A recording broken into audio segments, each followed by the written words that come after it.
வணக்கம் நேயர்களே. அண்மையிலே விட்டு பிரிந்த பாப்பரசர் பிரான்சிஸ் அவர்களை பற்றிய சில தகவல்களை எம்முடன் பகிர்வதற்காக இணைந்திருக்கின்றார் திரு மரியா ஆந்தனி அவர்கள்.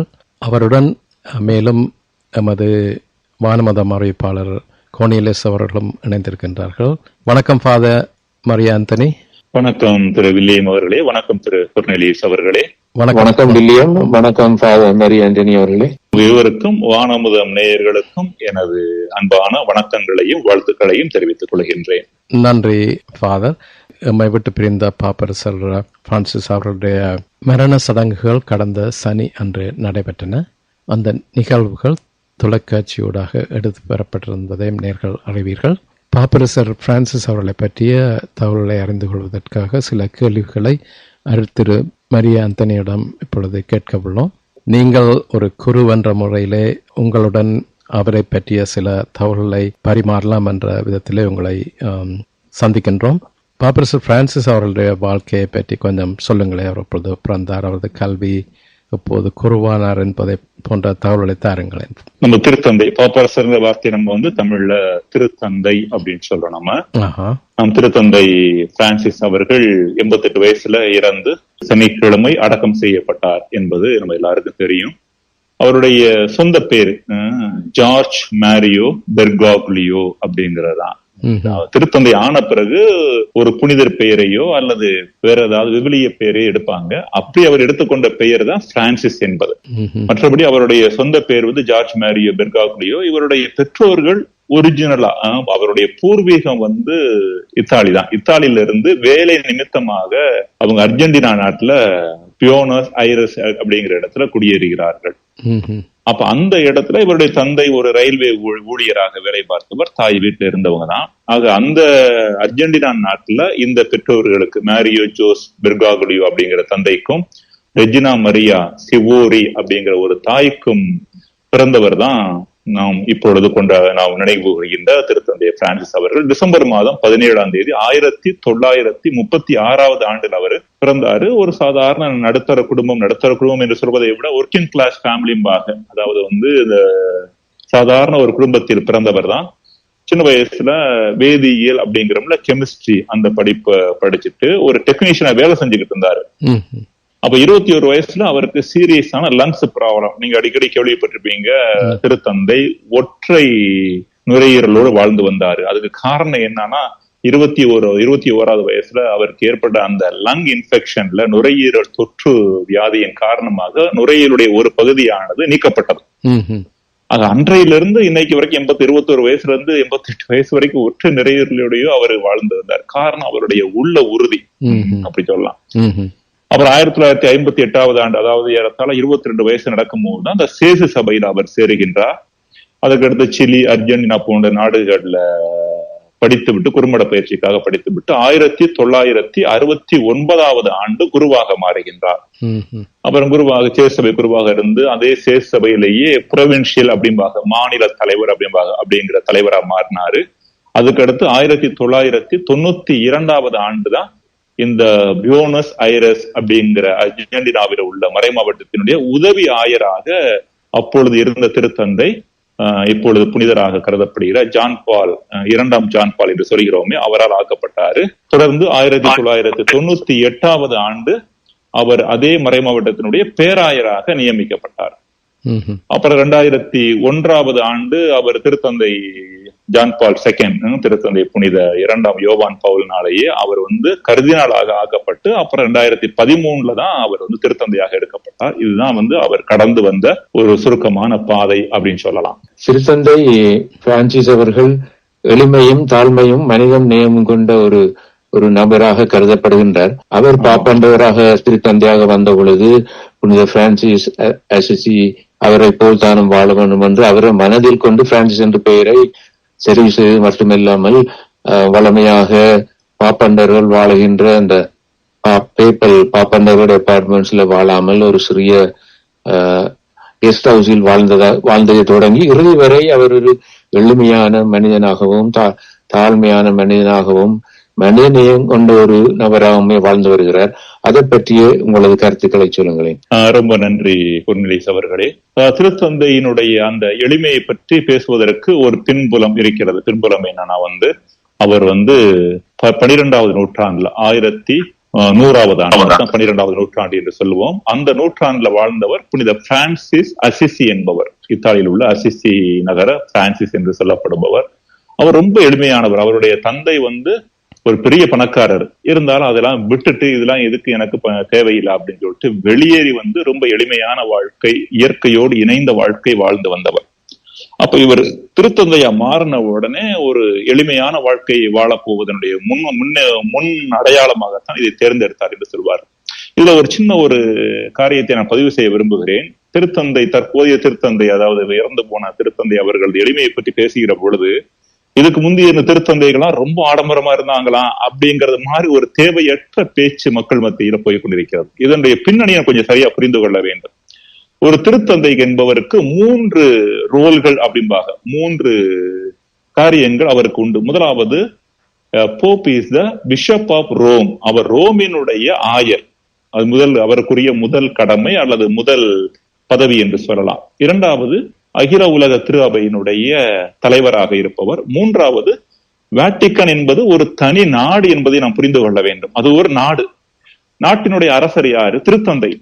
அப்போ ஒரு நாட்டினுடைய அரசர் என்று சொல்லுகிற பொழுதே ஒரு சில வசதிகளை அந்த அரசு செய்து கொடுக்கும். இதை நம்ம ரொம்ப ரொம்ப இதுக்கு முந்தைய திருத்தந்தையர்கள்லாம் ரொம்ப வசதியில மூடி கிடந்தார்கள். இது ஒரு சில அடிப்படையான ஒரு நாட்டினுடைய தலைவரை பார்க்க வருகிற பொழுது சந்திப்பதற்கு இடம் வேண்டும். இந்த மாதிரி காரியங்களைத்தான் இவர் திருத்தந்தை என்ன செஞ்சாருன்னா பிரான்சிஸ் ஒதுக்கி வைத்து விட்டு இன்னும் வேறொரு வாழ்க்கை முறையை தேர்ந்தெடுத்தார். அதனால இதுக்கு முந்தைய திருத்தந்தையர்கள்லாம் ரொம்ப வசதியில மூழ்கி கிடந்தார்கள் அப்படிங்கிற ஒரு பார்வை சரியான பார்வையாக இருக்க முடியாது. அதே நேரத்துல இவருடைய எளிமையை நாம் குறைத்து மதிப்பிடவில்லை. ஆக முதலாவது நாம் புரிந்து கொள்ள வேண்டியது என்னன்னா, இவர் எடுத்த பெயர், திருத்தந்தை ஆன உடனே இவர் எடுத்த பெயர் பிரான்சிஸ் அப்படிங்கிற பெயரை எடுத்த பொழுது அவரது எளிமை அங்கு அரங்கேற்றம் பெற்றது. அதனாலதான் பாக்குறோம், நீங்க நிறைய அடிக்கடி பெரிய அதிக உரையாடல்களை கவனிச்சிருப்பீங்க. இவர் அந்த நாட்டினுடைய அரசருக்குரிய அந்த அரண்மனையை விட்டு தனக்குன்னு ஒரு சாந்தா மரியா காசா அப்படிங்கிற ஒரு இடத்தால ஒரு தங்கும் விடுதி போன்ற இடத்துல தங்கினாரு. அதே மாதிரி போப்புக்குன்னு லிமிசன் அப்படிங்கிற ஒரு விலை உயர்ந்த காரை கொடுப்பார். அதெல்லாம் பயன்படுத்தவில்லை. இவர் இது இல்லாமலே என்னால் மகிழ்ச்சியாக வாழ முடியும், மக்களுக்கு பணி செய்ய முடியும் அப்படிங்கறதனுடைய அந்த எளிமையினுடைய ஒரு பகுதி. இதை பத்தி பேசணும்னா, இந்த மினிமலிஸ்டிக் பிலாசபி அப்படிங்கிற ஒரு பிலாசபி பத்தி கேள்விப்பட்டிருப்பீங்க. அதாவது எது மிக மிக அவசியமானதோ அதை மட்டும் வைத்துக்கொண்டு வாழ்வது. அப்படிப்பட்ட ஒரு தத்துவத்தை மினிமலிஸ்டிக் பிலாசபி அடிப்படையான தேவைகளை மட்டும் அழுத்தம் கொடுத்து அதில் நிறைவு காண முடியும் அப்படிங்கறத தான் அவர் கடைபிடித்தாரு. அது மட்டுமல்ல, அவருடைய இறப்பில் கூட, அந்த உயிர்ல கூட 2022 ஆண்டு ஜூன் 29ஆம் தேதி தான் இவர் தன்னுடைய உயிரை எழுதினார். அதாவது இறப்பதற்கு 2 ஆண்டுகளுக்கு முன்பே தன்னுடைய உயிரை எழுதிவிட்டார்.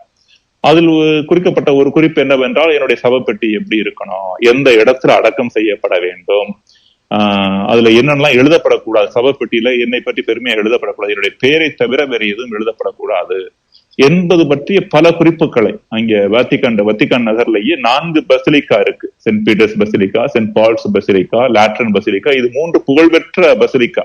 இதெல்லாம் விட்டுட்டு ஒரு சாதாரண பசிலிக்கா என்று கருதப்படுகிற மேரி மேஜர் பசிலிக்கா அப்படிங்கறதுதான் தான் அடக்கம் செய்யப்பட வேண்டும். எல்லாவற்றிலுமே அவர் கொஞ்சம் எளிமையை வலியுறுத்தினார் என்பதை பார்க்க முடிகிறது. இந்த எளிமைக்கு நான் 2 காரணத்தை சொல்லுவேன். முதல் காரணம், இப்பொழுது நாம் சொல்வது போல புனித பிரான்சிஸ் அசிசியாருடைய தூண்டுதல், inspiration from Saint Francis of Assisi. இன்னொன்னு, நம்முடைய திரு அவையில உள்ள துறவர சபை குருக்கள் ஏழ்மை வார்த்தைப்பாடு, பாவர்ட்டி என்று எடுப்பார்கள். அப்ப இவரும் சேசு சபை துறவி அப்படிங்கிற முறையில இந்த ஏழ்மை வார்த்தைப்பாடுக்கு இவர் என்ன செய்யாரு, ஒரு அழுத்தம் கொடுத்து அதை கடைபிடித்து வந்தவர். ஆக குழுவான முதல்ல காரணமாக ஓரளவுக்கு எளிமையை கடைபிடிப்பது என்பது அவருக்கு எளிதான ஒன்றாக வந்திருக்கும் என்பதுதான் என்னுடைய அபிப்பிராயம். நன்றி திரு மரியா அவர்களே. மேலும் அதாவது திருத்தந்தை பிரான்சிஸ் பல விடயங்கள் முதலாவதாக விளங்குகின்றார். ஐரோப்பா கண்டத்துக்கு வெளியில் உள்ள இன்னொரு கண்டத்திலிருந்து அவர் தெரிவு செய்யப்பட்டிருந்தார். அதாவது ஜேசுவிட் அருத்தந்தையாகவும் அவர் இருந்து அந்த சபையிலிருந்து தெரிவு செய்யப்பட்ட ஒரு முதலாவது திருத்தந்தையாக இருப்பது, அதை பற்றி உங்கள் கருத்து என்ன? நீங்க சொல்றது சரி. ஆனா ஒரு சின்ன திருத்தம், இது ஐரோப்பாவிற்கு வெளியில் இருக்கிற திருத்தந்தை என்று சொல்ல முடியாத காரணம், இதற்கு முன்பு ஏறத்தாழ ஒரு பல ஆண்டுகளுக்கு, ஒரு 1000 ஆண்டுகளுக்கு முன்பு ஆப்பிரிக்காவிலிருந்து திருத்தந்தையர்கள் என்ன செய்திருக்கிறார்கள், ஒரு சில கருப்பின திருத்தந்தையர்கள் திருத்தந்தையினுடைய நம்முடைய திருச்சபையினுடைய தலைவர்களாக இருந்திருக்கிறார்கள். அவர் இவரை பொறுத்தளவு அமெரிக்காவிலிருந்து, முக்கியமாக தென் அமெரிக்காவிலிருந்து தேர்ந்தெடுக்கப்பட்ட முதல் திருத்தந்தை என்று சொல்லலாம். தென் அமெரிக்காவிலிருந்து அடுத்தபடியாக ஒரு கருப்பின திருத்தந்தை வந்தார் என்றால் பல ஆண்டுகளுக்கு பின்பு வருகிறார். அவரை முதல் திருத்தந்தை, கருப்பின திருத்தந்தை என்று சொல்ல முடியாது. காரணம், திருவாவையுடைய வரலாற்றுல கடந்த காலங்கள்ல கருப்பின திருத்தந்தையர்கள் இருந்திருக்கிறார்கள். ஆனால் தென் அமெரிக்காவிலிருந்து தேர்ந்தெடுக்கப்பட்ட முதல் திருத்தந்தை அப்படிங்கிற ஒரு காரியத்தை நாம் புரிந்து கொள்கிறோம். இரண்டாவதாக சேசு சபையிலிருந்து, சேசு சபை என்பது திருஅவையினுடைய வளர்ச்சியில் மிகப்பெரிய பங்களிப்பை கொடுக்கிற சபை என்பதை நீங்கள் அறிந்திருப்பீர்கள். முக்கியமாக கல்வி, ஆய்வு, இந்த மாதிரி கல்வி நிறுவனங்கள் இவற்றை அதிகமாக நிர்வகிக்கக்கூடிய ஒரு சபை. அதனுடைய தலைவரையே, இந்த சுப்பீரியர் ஜெனரல் ஆஃப் ஜெஸ்யூட்டையே அவர்கள் போப் என்றுதான் சொல்வார்கள், பிளாக் போப் என்று சொல்வார்கள். காரணம், அந்த அளவிற்கு அவர் அதிகாரம் உள்ளவர். திருத்தந்தையை ஒயிட் போப் என்றும், சேசபையினுடைய தலைவரை, அகில உலக தலைவரை பிளாக் போப் என்று சொல்வார்கள். இருந்தாலும் இதுவரைக்கும் இந்த சேசபையிலிருந்து திருத்தந்தையாக யாரும் மாறியதில்லை. இது 2 மிக முக்கியமான முதல், ஃபர்ஸ்ட் அப்படிம்பாங்க. இன்னொரு முக்கியமான முதல் காரியம் இவரை பொறுத்தல் உள்ளது என்றால், யுனைடெட் அரபு எமிரேட்ஸ், அதாவது ஐக்கிய அரபு கண்ட்ரிகளுக்கு முதலாக பயணம் செய்த திருத்தந்தை என்கிற ஒரு குறிப்பும் இவரை பற்றி நாம் சொல்லலாம். மற்ற காரியங்கள் மற்ற திருத்தந்தையர்கள் செய்யாத இவர் செய்யல. ஆனால் அவர்கள் கொடுக்காத அழுத்தத்தை, மிக முக்கியமாக சமூக நீதிக்கு அதிகம் அழுத்தம் கொடுத்தாரு. இயற்கைக்கு இவர் தான் முதல் முறையாக அழுத்தம் கொடுத்த திருத்தந்தை என்று சொல்ல முடியாது. மற்ற திருத்தந்தையர்கள்லாம் இயற்கைக்கு அழுத்தம், முக்கியத்துவம் கொடுத்திருக்கிறார்கள். ஆனால் இவர் அதிகமாகவே இன்றைய சூழ்நிலையில் இயற்கை பராமரிப்புக்கு அழுத்தம் கொடுத்தார் என்று பல காரியங்கள் உண்டு. ஆனால் முதலாவதாக இவர் செய்த காரியங்கள் என்றால் இந்த 3 காரியங்களை சொல்லலாம். லத்தீன் அமெரிக்காவிலிருந்து முதல் திருத்தந்தை, சேசபையிலிருந்து முதல் திருத்தந்தை, யுனைடெட் அரபு எமிரேட்ஸ் நாட்டுக்கு பயணம் செய்த முதல் திருத்தந்தை. இந்த 3 காரியங்களை நாம் சொல்லலாம். ஒரு விளக்கம் கேட்கலாம் என்று இருக்கின்றேன். இந்த வானொலி நிகழ்ச்சியை பல சமய மக்கள் கேட்டுக்கொண்டிருப்பதால், இந்த சேசு சபை என்பது திருச்சபையிலே ஒரு சபையாக கருதப்படலாமா? திருச்சபை என்று சொல்லுகிற பொழுது முதல்ல நம்ம கிறிஸ்தவர்கள் அப்படிங்கறனாலே நிறைய பேர் கிறிஸ்தவர்கள் தான். கிறிஸ்தவர்களுடைய, அதாவது பிரிவினை என்பது வேறு, பிரிவு என்பது வேறு. இதை வித்தியாசம் புரிந்து கொள்ள வேண்டும். பிரிவினைனா டிவிஷன்ஸ், சண்டை போட்டு இருக்கிறது பேர் தான் டிவிஷன். பிரிவு என்பது இப்ப கையில 5 விரல் இருக்குன்னா 5 விரலுக்கு வேற வேற கடமைகள் உண்டு. பெருவிரல் செய்யக்கூடிய வேலையை ஆட்காட்டி விரல் செய்ய முடியாது, ஆட்காட்டி விரல் செய்யக்கூடிய வேலையை எது செய்ய முடியாது, நடுவிரல் செய்ய முடியாது. ஆக வேறு வேறு விரல்கள் தனித்தன்மையோடு விளங்கி ஒட்டுமொத்த உடம்புக்கு வேலை செய்கின்றன. அப்படித்தான் நம்ம இந்த திருச்சபையினுடைய பல்வேறு பிரிவுகளை நம்ம என்ன செய்யணும், பார்க்க வேண்டும். இதெல்லாம் பார்த்தோம்னா திருச்சபையில சில பேர் புரிஞ்சுக்கிறாம, திருச்சபையில இத்தனை சபைகள் இருக்கா, இத்தனை பிரிவினை இருக்கா அப்படின்பாங்க. இது பிரிவினை கிடையாது, இது பிரிவுகள் என்பவை இணைந்து திருவாவைக்கு வலு சேர்க்கின்றன, திருவாவையை முன்னோக்கி நகர்த்துகின்றன. இதனுடைய பின்னணியில் பார்க்கும்போது தொடக்கத்திலிருந்து இயேசுவுக்கு பிறகு பேதுருவிற்கு பின்பு வந்தது ஒரே கத்தோலிக்க திருவாவை, ரோமன் கத்தோலிக்க திருவாவை என்றுதான் சொல்வார்கள். அப்புறம் திருவாவைக்குள்ள சில நம்ம என்ன மனிதர்கள் எங்க இருந்தாலும் அங்கே கொஞ்சம் குளறுபடிகள், குழப்பங்கள், குறைகள் இருக்கத்தானே செய்யும். அப்படி சில குறைகள்லாம் வந்தப்பதான் 15வது நூற்றாண்டுல மார்ட்டின் லூத்தர் அப்படிங்கிறவர், அவர் ஒரு குருவானவர் தான், அகஸ்தீனியன் சபை அப்படிங்கிற சபையை சேர்ந்த குருவானவர் தான், சில கேள்விகளை எழுப்பினார். இப்படி திருச்சபையில இந்த மாதிரி கோட்பாடுகள்ல சில குறைகள் இருக்கே அப்படின்னு கேள்வி எழுப்பினப்பதான் அப்ப அவருக்கும் இந்த ரோமையில திருத்தந்தைக்கு முரண்பாடு ஏற்பட்டு அவர் அதுல இருந்து வெளியேறினார். He protested the church. அதனாலதான் அவர்ல இருந்து வந்தவங்களுக்கு பேர் என்னது, புராட்டஸ்டான்ஸ் அப்படிங்கிறாங்க. புராட்டஸ்டான்ஸ். அதுல இருந்து அவரோட இந்த மார்ட்டின் லூத்தர் கிங், அதனாலதான் அவரை பின்பற்றியவர் லூத்தர் என்று அழைக்கப்படுகிறார்கள். ஏறத்தாழ கொஞ்ச நாள் கழிச்சு பாத்தீங்கன்னா இங்கிலாந்தினுடைய அரசர், அவர் 2வது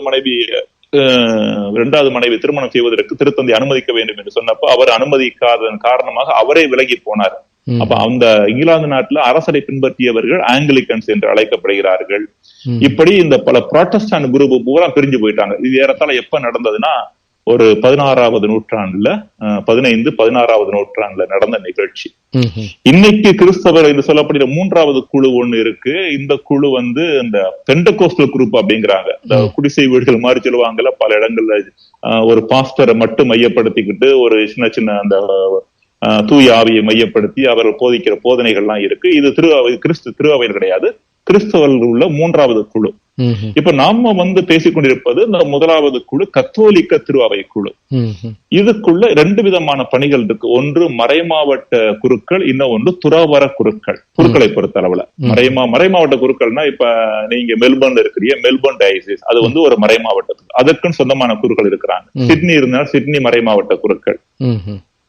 நான் தமிழகத்துல சிவகங்கை மறை மாவட்டம். இப்ப இது போக இவங்க எல்லாம் மறை மாவட்டத்துல பங்குகள் என்று சொல்லப்படுகிற இடங்கள்ல தங்கி இருந்துகிட்டு மக்களுக்கு இந்த சாக்ரமெண்ட்ஸ், இந்த திருமுழுக்கு கொடுக்கறது, திருவருட்சாதனங்களை கொடுக்கறது, கம்யூனியன் கொடுக்கறதுலாம் இந்த வேலைகளை செய்வார்கள். இது போக நம்முடைய கத்தோலிக்க திருஅவையில துறவர சபை குருக்கள், ரிலீஜியஸ் பிரீஸ்ட் அப்படிங்கிறாங்க. இவங்களுடைய முக்கிய பணி என்னன்னா, ஒரு பணிக்கு அழுத்தம் கொடுப்பார்கள். சின்ன உதாரணத்துக்கு சேசு சபை என்பவர்கள் கல்வி பணிக்கு என்ன செய்வாங்க, அதிக அழுத்தம் கொடுப்பார்கள். சலேசிய சபை அப்படிங்கிறாங்க. அவங்க எதுக்கு அழுத்தம் கொடுப்பாங்கன்னா, இந்த இளைஞர்களோடு அவர்களை வழி நடத்துவது, அவர்களுக்கு முக்கியத்துவம் கொடுப்பது, அவர்களை ஒன்றுபடுத்துவது அப்படிங்கிற பணிக்கெல்லாம் முக்கியத்துவம் கொடுப்பாங்க. அதே மாதிரி ரிடம்டரிஸ்ட் சபைன்னு ஒரு சபை இருக்கிறாங்க. அவங்க என்ன செய்வாங்கன்னா, இந்த போதகம் மட்டும்தான், பிரீச்சிங் மட்டும்தான் அவங்களுடைய மினிஸ்ட்ரி. இந்த மாதிரி பிரீச்சிங்க்கு நிறைய அழுத்தம் கொடுத்து செயல்படுவார்கள். இந்த மாதிரி பாத்தீங்கன்னா நம்ம திருஅவையில எக்கச்சக்கமான சபைகள் உண்டு. ஆண்களுக்கும் உண்டு, குருக்களுக்கும் உண்டு. அதே மாதிரி குருக்கள் அல்லாமல் பிரதர்ஸ் அப்படிம்பாங்க, சகோதரர்கள், அருட்சகோதரர்களாக ஆகின்றவர்களும் உண்டு. அதே மாதிரி பெண்களுக்கும் அருட்சகோதரிகள் அப்படிங்கிற பத்தியெல்லாம் கன்னியர்கள் அப்படிங்கிற அவர்களுக்கும் சபைகள் உண்டு. அது மாதிரி நான் சொன்னது மாதிரி சேசு சபை, சலேசிய சபை, பிரான்சிஸ்கன் சபை, பிரான்சிஸ் அசீஸ் இருக்காருல்ல, அவரை பின்பற்றி வரக்கூடிய சபை என்ன, அவரை பின்பற்றி பிரான்சிஸ்கன்ஸ் அப்படிம்பாங்க. கப்பூச்சியன்கிற ஒரு சபை இருக்கிறது என்று பல சபையினர் நம்ம திருஅவையில் இருக்கின்றார்கள். இவர்கள் வேறு வேறு விதமான பணிகளுக்கு அழுத்தம் கொடுக்கிறார்கள். இது பிரிவினை அல்ல, இது பல்வேறு விதமான பணிகளை திறம்பட செய்வதற்காக திருஅவை மேற்கொண்டுள்ள ஒரு நல்ல ஏற்பாடு. மக்களின் நலனுக்காக திருச்சபையில பல சீர்திருத்தங்களை செய்திருக்கிறார் என்று அறிகின்றோம். இப்ப வெட்டிக்கானில இருந்த நிதி வெளிப்படத்தன்மை, மற்றது இப்பொழுது இந்த நாட்களிலே ஆப்பிரிக்கா கண்டத்திலும் கிழக்காசிய நாடுகளிலும் தான் கத்தோலிக்க சமயம் அதிகமாக வளர்ந்து கொண்டு வருகின்றது என்று கூறுகின்றார்கள். அதற்கமைய அவர் இந்த 2 பகுதிகளிலும் கூடிய கவனம் செலுத்தியதாகவும் அங்கு பல கருதினால்மார்களை நியமித்ததாகவும் கூறப்படுகின்றது. இப்பொழுது புதிய பாப்பாண்டவரை தெரிவு செய்ய இருக்கின்ற இந்த 135 கருதினால்மார்களில் 80% இவரால் தான் தெரிவு செய்யப்பட்டவராகவும் நாங்கள் அறிகின்றோம். ஆகவே அவர் இந்த திருச்சபை விசுவாசத்திலே செய்த மாற்றங்கள் என்ன என்றும் மற்ற இந்த ஆப்பிரிக்க கிழக்காசிய நாடுகளில் அவரையும் கூடிய கவனம் செலுத்தினார் என்றும் எங்களுக்கு விளக்கம் கூற முடியுமா? நல்ல கேள்வி அவர்கள், நல்ல கொர்னேலியஸ் அவர்களே. திருத்தந்தையினுடைய இந்த மாற்றங்களை பூரா நீங்க எதனுடைய பின்னணியில பார்க்கலாம்னா, சமூக நீதி, சோசியல் ஜஸ்டிஸ் அப்படின்னு சொல்லுவாங்க பாத்தீங்களா, அதனுடைய பின்னணியில பார்க்கணும். சமூக நீதி என்பது என்ன? எல்லாருக்கும் எல்லாம் கிடைக்க வேண்டும், ஒரு சில பேர் மட்டும் ஆதிக்கம் செய்யக்கூடாது. இத முதல்ல அவர் திருச்சபையில செய்தார் என்று திருச்சபையில் செய்தார் என்பது மிக முக்கியமான ஒரு பார்வை. அதுக்கு முன்னாடி சமூக தளத்திலும் அரசியல் தளத்திலுமே இதை வெளிப்படையா பேசினார். முக்கியமா அவர் பாத்தீங்கன்னா இந்த he was against capitalism, முதலாளித்துவம் அப்படிங்கிற பாத்தீங்களா, அதே மாதிரி குளோபலைசேஷன், உலகமயமாக்கல் அப்படிங்கறதெல்லாம் பயங்கரமா எதிர்த்தாரு. உலக நாடுகளுடைய, மிக முக்கியமாக முதல் உலக நாடுகளுடைய கட்டுக்கடங்காத பேராசை, அந்த மல்டிநேஷனல் கார்பரேஷனுடைய அதிகமா பணம் பண்ணணும் அப்படிங்கறதுலாம் மிகப்பெரிய கேள்விக்குட்படுத்தினார். அதனாலதான் சில உலக தலைவர்கள் அவர் பயத்துக் கொள்ள வேண்டிய கட்டாயமாகிருச்சு. ட்ரம்ப் உதாரணத்துக்கு, ட்ரம்ப் நேரடியாக எதிர்த்த ஒரு திருத்தந்தை யாருன்னா அவ்வளவு பெரிய நாட்டினுடைய தலைவர், இருந்தாலும் இவர் கொஞ்சம் கூட யோசிக்கல. அண்மையில கூட ட்ரம்ப் இந்த மெக்சிகோ பார்டர்ல சுவர்களை கட்டினார், சுற்றுச்சுவர் காம்பவுண்ட. எதுக்குன்னா இந்த மெக்சிகோல இருந்து ஊடுருவாங்க. அப்ப நேரடியாவே எப்படி எதிர்த்தாருன்னா, பாலங்களுக்கு பதிலாக சுவர்களை கட்டுபவர்கள் கிறிஸ்தவர்களாக இருக்க முடியாது, அவங்களே பாவம் சாப்பாட்டுக்கு வழி இல்லாம தான் உள்ள வர்றாங்க, உங்க நாடு வளமையான நாடு தானே, கொஞ்சம் அவர்களுக்கு முக்கியத்துவம் கொடுத்து அவர்களை அரவணைத்துக் கொள்ளுங்கள் அப்படிங்கிறது மாதிரி சொன்னார். அதே மாதிரி இறுதி வரை இந்த சண்டைகள்லாம் எதிர்த்தார். உக்ரைனுக்கு ரஷ்யாவுக்கு எதிரான சண்டையில உக்ரைனுக்கு ஆதரவாக இருந்தார் என்று சொல்ல முடியாது, சாதாரண கண்டி, இருந்தாலும் சண்டை நடைபெறக்கூடாது அப்படிங்கிற இருந்தார். அதே மாதிரி இஸ்ரேலுக்கும் காசாவுக்கு நடந்த அந்த சண்டையில கூட அதுவும் தவறு என்று ஒரு செய்தி கேள்விப்பட்டேன். அண்மையில் இறக்கின்ற வரை இந்த காசாவில் தொடர்பு கொண்டு எப்படி சூழல் இருக்கிறது, நல்லா இருக்கா அப்படின்னு விசாரிச்சுக்கிட்டே இருந்தாராம். அவ பாத்தீங்கன்னா முதலாவதாக உலக அளவில் சமூக நீதி, எல்லா மக்களும் முக்கியத்துவம் பெற வேண்டும். அகதிகள், புலம்பெயர்ந்தவர்கள், யார் மனுஷனா இருந்தாலே மனிதர்களாக மதிக்கப்பட வேண்டும். இதுல ஏற்றத்தாழ்வுகள் கூடாது அப்படிங்கிறது ரொம்ப உறுதியா இருந்தார். அதனாலதான் எல்லா உலக நாடுகளுக்கும் அழைப்பு விடுத்தாரு. முக்கியமா முதல் உலக நாடுகளுக்கு இந்த புலம்பெயர்ந்தவர்களையும் அகதிகளையும் நீங்கள் அரவணைத்துக் கொள்ளுங்கள், அவர்களை புறந்தல்லாதீங்க. ஹங்கேரி நாட்டினுடைய ஒரு கருதினால், இப்ப அவருடைய திருத்தந்தைக்காக அவருடைய பெயரும் இருக்கிறது. அவர் ஓரளவுக்கு ஏத்துக்கிற முடியல. ஹங்கேரி நாட்டினுடைய அந்த ஆட்சியாளர்களோடு சேர்ந்து திருத்தந்தையினுடைய கருத்துக்கு எதிர்ப்பு தெரிவிச்சாரு. நாங்களே ஏற்கனவே பிரச்சனையில் இருக்கிறோம், அகதிகள் வந்து அவங்க எங்களுக்கு பிரச்சனை பண்றாங்க, சில பேர் வந்து நாட்டினுடைய அமைதிக்கு பங்கு விளைவிக்கிறார்கள், இதை நீங்க எப்படி ஆதரிக்கிறீர்கள் என்றெல்லாம் எதிர்ப்பு. ஆனா அவர் வந்து இது சமூக நீதி அப்படிங்கிற ஒரு கருத்துல மிக உறுதியாக இருந்த திருத்தந்தை. இப்ப இதனுடைய பின்னணியில தான் திரு அவைக்குள்ள அவர் கொண்டு வந்த மாற்றங்களை நாம் பார்க்க வேண்டும். திரு அவைக்குள்ள அவர் ஏதோ பேச்சோடு போன திருத்தந்தை அல்ல. சமூக நீதியை மேற்கொள்ளுங்கள், எல்லாரும் சமமாக நடத்தப்பட வேண்டும், எல்லா மனிதர்களுக்கும் சம அங்கீகாரம் கிடைக்க வேண்டும் என்று வெறுமனே பேசிவிட்டு சென்றவர் அல்ல. இங்க திரு அவையில அவர் பொருட்படுத்த பொழுது சைல்டு அபியூஸ், குழந்தைகள் தவறாக பயன்படுத்தப்பட்டது, பாலியலுக்காக பயன்படுத்தப்பட்டது போன்ற பல பிரச்சனைகள் முக்கியமா அமெரிக்க நாட்டுல இருந்தன. அதுக்கெல்லாம் வந்து ஈடு கட்ட வேண்டும் என்பது உறுதியா இருந்தாரு. இதன் காரணமா சில அமெரிக்காவினுடைய மறை மாவட்டங்களே பேங்க்ரப்ட் என்று சொல்லப்படுகிற பணத்தை இழந்த நிலைக்கு ஆளாகின. அதே மாதிரி இந்த மாதிரி சைல்டு அபியூஸால் பாதிக்கப்பட்டவர்கள்ட்ட நேர மன்னிப்பை கேட்டாரு. ஏன்னா எல்லா மனிதர்களுமே கடவுளது சாயலாக படைக்கப்பட்டவர்கள், எனவே அவர்கள் மதிக்கப்பட வேண்டும், அவர்கள் மனிதர்களாக மதிக்கப்பட வேண்டும் அப்படிங்கிறதுல உறுதியா இருந்தார். அதனுடைய இன்னும் ஒரு பரிமாணம் தான் நீங்க சொன்னது மாதிரி இந்த வளர்ந்து வருகிற நாடுகளில் இருந்தும் அதிகமான கர்தினால்கள் நியமித்தது. அதற்கு முன்பு பாத்தீங்கன்னா அதிகமா முதல் உலக நாடுகளில் இருந்தும், அதிலும் முக்கியமா ஐரோப்பாவில் இருந்தும், அதிலும் முக்கியமா இத்தாலியிலிருந்து நிறைய கர்தினால்கள் இருந்தார்கள். ஆனா இவர் என்ன செஞ்சார், பரவலாக்க செஞ்சார். ஏன்னா உங்களுக்கு தெரியும், ஒரே நாட்டில இருந்து அதிகம் கர்தினால் இருந்தா யார் திருத்தந்தையாக மாறுவார் என்பது நாம் அனைவரும் அறிந்த ஒன்று. ஆக பரவலாக்க செஞ்சார். அப்ப அவருடைய அந்த போன்டிபிகேட் அப்படிம்பாங்க, அவருடைய திருத்தந்தை அந்த நிர்வாகத்தினுடைய ஒரு மிக முக்கியமான அடிப்படையான பண்பு என்னன்னா சோசியல் ஜஸ்டிஸ், சமூக நீதி, எல்லா மனிதர்களும் மனிதர்களாக மதிக்கப்பட வேண்டும். அப்ப மூன்றாம் உலக நாடுகள் அவங்களும் மனுஷங்க தானே, அவங்களுக்கு கிறிஸ்தவம் இருக்கிறாங்க, அவங்களுக்கு முக்கியத்துவம் கொடுங்கள் அப்படிங்கிற ஒரு பார்வையில தான் அவர் செயல்பட்டாரு. அதே நேரத்துல தவறு செய்தவர்களையும் நீங்கள் சொன்னது மாதிரி தண்டிக்க அவர் வந்து யோசிக்கவில்லை. உதாரணத்துக்கு ஜெர்மனி நாட்டுல ஒரு பிஷப் இருந்தாரு, பேரு பீட்டர், பிரான்ஸ் பீட்டர் அப்படிங்கிறவர். அவர் $31 மில்லியன் செலவழிச்சு தன்னுடைய அந்த பங்களாவை, அந்த ஆயருக்குரிய அவர் இருக்கக்கூடிய இடத்தை அவர் புதுப்பிச்சாரா. அவர் உடனே போப்பு இதை கேள்விப்பட்ட உடனே அவர் சஸ்பெண்ட் பண்ணிட்டாரா. அதே மாதிரி வேட்டிகன் பேங்க்ல ஒரு கர்தினால், அவர் வந்து இதே மாதிரி அவருடைய டிரான்சாக்சன் சரியில்லாம இருந்ததுனால அவரையும் சஸ்பெண்ட் பண்ணாரு. இப்ப சஸ்பென்ஷன்ல தான் அவர் இருக்கிறாரு. இந்த மாதிரி சமூக நீதியின் சார்பாக சில கடினமான முடிவுகளையும் இந்த திருத்தந்தை எடுத்திருக்கிறார் அப்படிங்கிற ஒரு குறிப்பு நீங்கள் சொல்வது மிக முக்கியமான குறிப்பு. நீங்கள் சொல்வது முற்றிலும் சரி. மற்றது பொதுவாக திருத்தந்தை பிரான்சிஸ் அவர்கள் இள வயதினரிடம் கொஞ்சம் பிரபலியமாக இருந்தார், நேசிக்கப்பட்டார். அதற்கான காரணம் இருக்கின்றதா?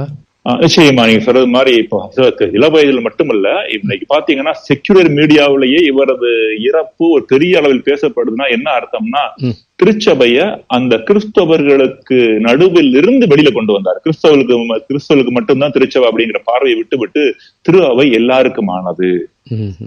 இதுவரைக்கும் இருந்த பார்வை என்னன்னா, திரு அவை என்பது ஏதோ கிறிஸ்துங்கிறவருடைய ஒரு செய்திய மக்களுக்கு போதிக்கிற அமைப்பு அப்படிங்கிறத விட்டு இவர்னா அந்த திரு அவை என்பது மக்கள், ஒட்டுமொத்த மக்களுடைய நல்வாழ்வை விரும்புவது, எல்லாரும் நல்லா இருக்கணுங்கிறதுக்காக தான் திரு அவை உருவாக்கப்பட்டது அப்படிங்கிற செய்தி என்ன செஞ்சாரு, ஒரு தெளிவா மக்கள் மத்தியில கொண்டு சென்றாரு. அதனாலதான் மற்ற மதங்களோடு, அது இஸ்லாமியர்களாக இருக்கலாம், இந்துக்களாக இருக்கலாம், முக்கியமா இஸ்லாமியர்களோடு, ஏன்னா உலக அளவில் அவங்கதானே அதிகம், இஸ்லாமியர்களோடு இணைந்து செயல்படுவதில் அக்கறை காட்டினார். இதனுடைய ஒரு பகுதியாத்தான் நீங்க சொன்ன அந்த கருத்தை பார்க்க வேண்டும். இப்ப ஏன் வந்து இளைஞர்கள் மத்தியில வந்து கொஞ்சம் அவர் வந்து பிரபலியமா இருந்தார், இளைஞர்கள் ஏன் அவர் அணுகுனாங்கன்னா ஒரு 3 காரியங்களை நான் பாக்குறேன். முதல் காரணம் என்னன்னா, அவர்களது நிலையிலேயே ஏற்றுக்கொண்டார். பெரும்பாலும் இளைஞர்களை பாத்தீங்கன்னா ஒரு எதிர்மறையா பார்க்கக்கூடிய தன்மை இருக்கு. இளைஞர்களா மோசமானவங்க, இவங்க ஆன்மீகம் கிடையாது. ஆனா அவர் சின்ன உதாரணம், 2013 ஆண்டு அவர் திருத்தந்தையாக பொறுப்படுத்த பிறகு இந்த ரியோ டி ஜெனிரா, பிரேசில் நாட்டினுடைய ஒரு மிகப்பெரிய நகரமாகிய ரியோ டி ஜெனிராவில் வேர்ல்டு யூத் காங்கிரஸ் நடந்தது, அகில உலக இளையோர் மாநாடு நடந்தது. அப்ப அவர் சொல்லக்கூடிய ஒரு வாக்கியம், ரொம்ப முக்கியமான வாக்கியம், we today saints who wear jeans, saints who dance in discotheque, saints who drink. அதாவது குடிச்சாலும் பரவாயில்ல, நமக்கு தேவை இன்னைக்கு புனிதர்கள். நீ ஜீன்ஸ் போட்டிருந்தாலும் பரவாயில்ல, ஜீன்ஸ் இருக்கிற புனிதர்கள் நமக்கு வேணும். அப்ப என்ன சொன்னாருன்னா, நீ என்ன செய்யறியோ அது செய்ய, ஆனா அதே நேரத்துல கடவுளை தேடுறத மறந்துடாத. ஒரு பக்கம் அவர்களது நிலையில் அவர்களை ஏற்றுக்கொண்டார், ஆனா இன்னொரு பக்கம் அவர்கள் எதை நோக்கி போக வேண்டும் என்பதை என்ன செஞ்சார், அவர்களுக்கு கற்றுக் கொடுத்து கொண்டே இருந்தார். இவர் அமெரிக்காவினுடைய பிரசிடண்டா இருந்தவர் தாமஸ் ஜெஃபர்சன், அவர் நல்ல அருமையான வாக்கியம் சொல்லுவார். என்ன சொல்லுவார்னா, in matters of taste swim with the current, in matters of principles stand like a rock அப்படிம்பாரு. அதாவது மேலோட்டமான காரியங்கள்ல மற்றவர்களோட சேர்ந்து போங்க, ஆனா அடிப்படையான முக்கியமான விஷயங்கள்ல உறுதியா நில்லுங்க அப்படிம்பாரு. அதை இவருடைய இந்த திருத்தந்தையில பார்க்கலாம். பல விஷயங்களை விட்டு கொடுத்து போனார். சின்ன சின்ன விஷயங்களை இந்த மாதிரி இளைஞர்கள் மேலும் இந்த சாதாரண விஷயங்களை பெரிதுபடுத்தாமல் என்ன செஞ்சாருன்னா, நீங்க இதெல்லாம் செய்யுங்கப்பா, ஆனா கடவுளை தேடுவது என்ன செஞ்சிடாதீங்க, விட்டுறாதீங்க அப்படிங்கிற முதல் காரணம். ரெண்டாவது காரணம் என்ன நினைக்கிறேன்னா, he made faith relevant to people. இறை நம்பிக்கையினாலே ஏதோ கோயிலுக்குள்ள வர்றது, ஜெபம் பண்றது அப்படிங்கிறது மட்டும் கிடையாது. இவரை பத்தி ஒரு நல்ல அருமையான வாக்கியம் சொல்லுவாங்க, he modernized the church அப்படிம்பாங்க. இந்த திருச்சபையை ஒரு நவீனமாக்கினார். ஒரு சின்ன உதாரணம் சொல்றதுன்னா, திரும்ப ஒரு இளைஞன்னா திருத்தந்தையரை கேட்கிறான், திருச்சபை எங்கள்கிட்ட என்ன எதிர்பார்க்குது அப்படின்னு கேட்டப்ப அவர் சொன்னது, நீயா இரு, ரொம்ப இப்படி அப்ப மாறணும் அப்படி மாறணும் நினைக்காத, ஆனா கிறிஸ்துவ உன்னுடைய வாழ்க்கையினுடைய நோக்கமாக கொள் அப்படிங்கிறாரு. ரொம்ப எளிமையா சொல்லாரு. நீ இப்படி மாறணும் அப்படி மாறணும், இப்படி ரொம்ப நிபந்தனைக்கு உட்பட்டு வாழணும் அப்படிலாம் சொல்லல. நீயா இரு, இளைஞனாயிரு, ஈடுபாட்டோடு இரு, ஆர்வத்தோடு இரு, ஆனா கடவுளை உன் வாழ்க்கையிலிருந்து புறந்தள்ளிடாத.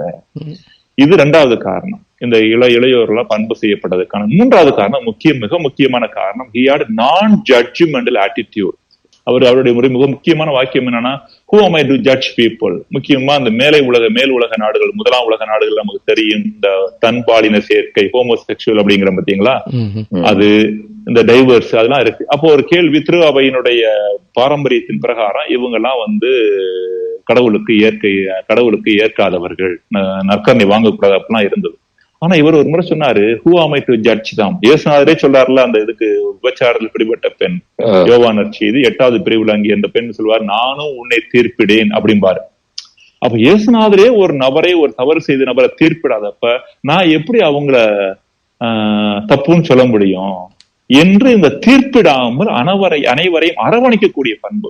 என்னைக்கு தீர்ப்பிடுறமோ, நீ மோசமானவன், நீ கெட்டவன் அப்படின்னு என்னைக்கு ஜட்ஜ்மெண்டல் ஆட்டிடியூட் வந்துருதோ அன்னைக்கு ஒதுங்க ஆரம்பிச்சிருவாங்க. இவற்ற அந்த ஜட்ஜ்மெண்ட் ஆட்டிடியூட் இல்ல, அவங்க நிலையிலேயே ஏற்றுக்கொண்டார். அவங்க செய்யறது பூரா சரின்னு அவர் சொல்லல. மிக முக்கியமா புரிஞ்சுக்கிறேன், அவங்க செய்யறதுலாம் சரி, நீங்க செய்யறது தொடர்ந்து செய்யுங்கன்னு சொல்லல. நீ இந்த நிலையில இருக்கிறியா, அந்த நிலையில இருக்கிறது சரி, ஆனா அந்த நிலையில இருக்காத, அதுல எப்படி வெளியில வரணும்னு யோசித்துக்கிட்டே இரு அப்படின்னு ஒரு வழியவும் திறந்து வைத்தார். ஆக இந்த 3 காரணங்கள் தான் இளையோர் மத்தியில் அவர் ரொம்ப ஒரு பிரபலியமாக, இளையோரால் அன்பு செய்யப்பட்டவராக இருப்பதற்கான காரணம் என்று நான் நினைக்கின்றேன். அடுத்ததாக 2 கேள்விகள். முதலாவது அவர் சீன அரசாங்கத்துடன் ஒரு பேச்சுவார்த்தை நடத்தி அதர் ஒப்பந்தம் மாதிரி செய்து அங்கு ஆயர்களை, அங்கிருக்கிற கத்தோலிக்க மக்களுக்கு ஆயர்களை நியமிக்கிற ஒரு ஒப்பந்தம் செய்யப்பட்டதாக அறிகின்றோம். இப்போ அடுத்ததாக நடக்க போறது என்ன? அங்க வத்திக்கானில இப்பொழுது புதிய பாப்பாண்டவரை தெரிவு செய்ய இருக்கின்றார்கள். நான் அறிந்தளவு அங்கு அந்த கன்சர்வேட்டிவ் டைப், மற்றது புரோகிரசிவ் டைப், மற்றது நடுநிலைமை, இப்படி 3 விதமான கருதினார்கள் இருக்கின்றார்கள். இப்ப இறந்து போன பாப்பாண்டவரை நாங்கள் எந்த இதுக்கள் கொண்டிடலாம்? நான் நினைக்கிறேன் அவர் ஒரு புரோகிரசிவ் பாப்பாண்டவர் என்று கூறலாமா? அதே மாதிரி இனி தெரிவு செய்ய போகின்ற பாப்பாண்டவர் இவரது வழியை பின்பற்றி தொடர்ச்சியாக இவரது சேவையை தொடர்ந்து செய்வாரா என்று கூறுங்கள், சுருக்கமாக கூறுங்கள். முதல் கேள்வி இந்த சீன அரசாங்கத்தோடு கேட்டீங்க. சீன அரசாங்கம் ஒரு கம்யூனிஸ்ட் அரசாங்கம் என்பது தெரியும். அதே நேரத்தில் அந்த நாட்டுக்குள்ள கிறிஸ்தவர்களும் இருக்கிறார்கள். அப்ப அவர்களை வழிநடத்துகின்ற அந்த ஆயர்கள் என்று சொல்லப்படுகிறவர்களை ஒரு காலகட்டம் வரைக்கும், அண்மை காலம் வரை சீன அரசாங்கமே நியமித்தது, அந்த அரசாங்கத்தோடு ஒத்துழைப்பவர்களை. ஆனா நமக்கு தெரியும் மற்ற நாடுகள்ல திருத்தந்தை தான் நியமிப்பார். இங்கிருந்து பல என்கொயரிக்கு பிறகு திருத்தந்தை தான் நியமிப்பார். ஆனா அண்மை காலத்துல அந்த ஒரு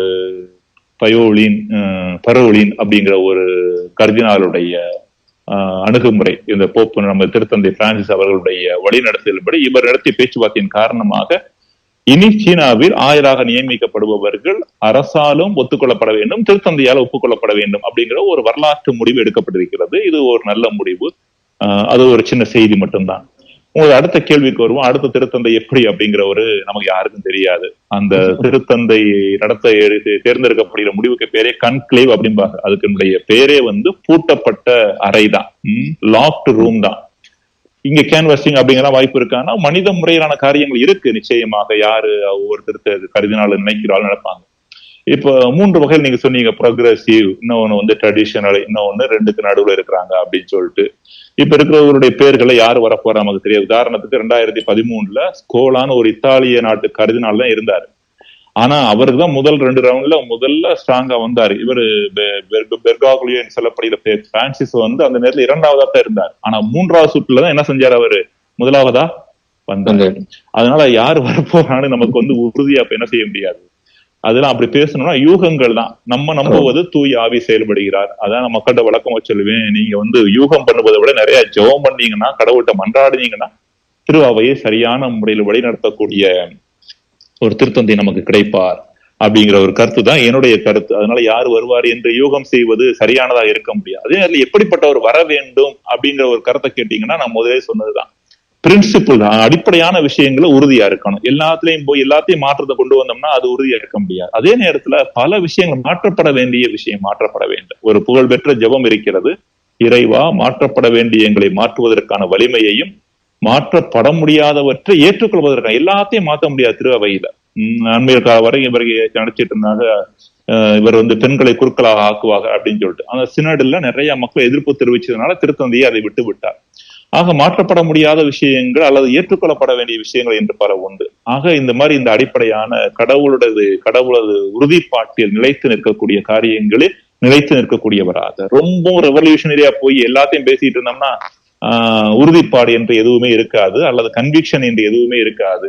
எல்லாத்தையும் மாத்திட்டு போயிட்டு இருந்தோம்னா அப்ப எதுதான் உலகத்தில் உண்மை, எதுதான் சரியானது அப்படிங்கிற கேள்வி எழும்புகிறது. ஆக எப்படிப்பட்ட திருத்தந்தை நமக்கு வேண்டும்? உறுதியான அடிப்படையான விஷயங்களில் முக்கியமான விஷயங்கள் உறுதியாக இருப்பவர், அதே நேரத்தில் மாற்றப்பட வேண்டிய விஷயங்களை மாற்றிக்கொண்டு திரு அவையை வளர்ச்சியின் பாதையில் வழிநடத்தி செல்லக்கூடிய ஒரு திருத்தந்தை தான் வேண்டும் என்பதுதான் மக்களுடைய பொதுவான விருப்பம். அதை ப்ரோக்ரெசிவ் செய்வாங்களா, ட்ரெடிஷனல் செய்வாங்களா? நீங்க ஒரு விஷயத்தை புரிந்து கொள்ள வேண்டும், பிரான்சிஸ் என்று அழைக்கப்படுகிற திருத்தந்தை ஒரு காலகட்டம் வரைக்கும் பயங்கர ட்ரெடிஷனலா இருந்தார். நீங்க தெரிஞ்சுக்கணும், அவர் ப்ரொவின்ஷியலா இருந்தப்ப எல்லாம் பயங்கர அத்தாரிட்டேரியன் ட்ரெடிஷனலா இருந்தார். அதுக்கெல்லாம் 1 வருஷம் அவர் அமைதியில ஒரு இடத்துல விடப்பட்டார். அங்குதான் அவருக்குள்ள பெரிய மாற்றம் நிகழ்ந்தது. அப்ப யாருக்கு எப்ப மாற்றம் நிகழும் என்பது நமக்கு தெரியாது.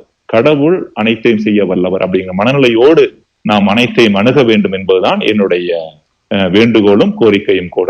நன்றி திரு மரி ஆந்தனி அவர்களே, உங்கள் நேரத்தை ஒதுக்கி நேயர்களுக்காக அருமையான தகவல்களை, திருத்தந்தை பற்றிய தகவல்களை வழங்கியமைக்கு எமது மனமார்ந்த நன்றியை தெரிவித்துக் கொள்கின்றோம். நன்றி. வானமுதம் நேயர்களுக்கும் இந்த இன்டர்வியூவை நடத்திய திரு வில்லியம் மற்றும் திரு கொர்னேலியஸ் அவர்களுக்கும் என் மனமார்ந்த நன்றிகளை தெரிவித்துக் கொள்கின்றேன்.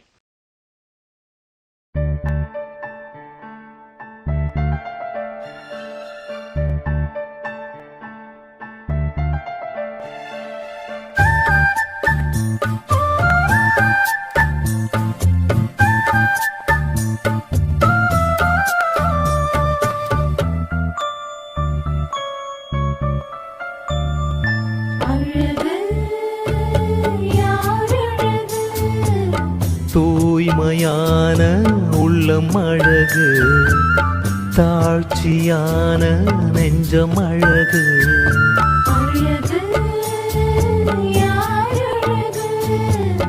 கீழ்ப்படியும் மனமழகு, விழிப்பாயிருக்கும் எண்ணம் அழகு.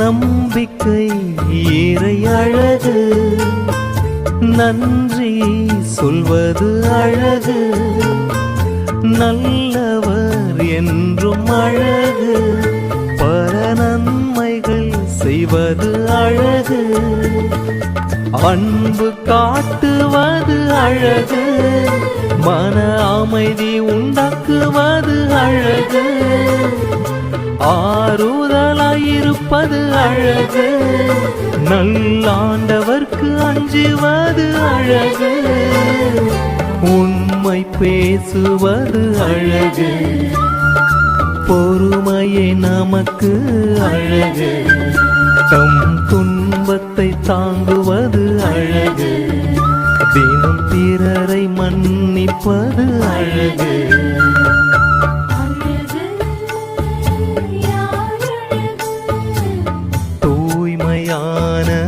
இதயம் அழகு, தாழ்ச்சியான நெஞ்சம் அழகு.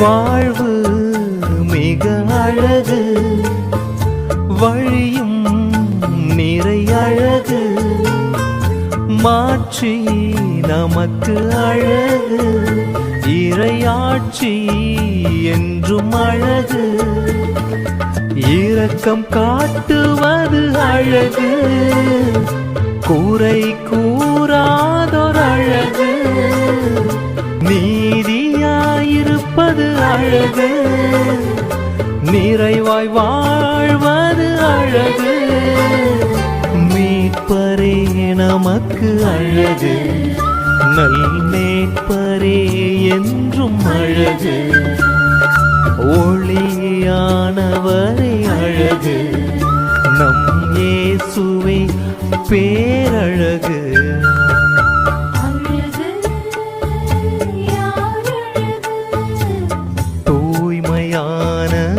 இதயம் அழகு, தாழ்ச்சியான நெஞ்சம் அழகு.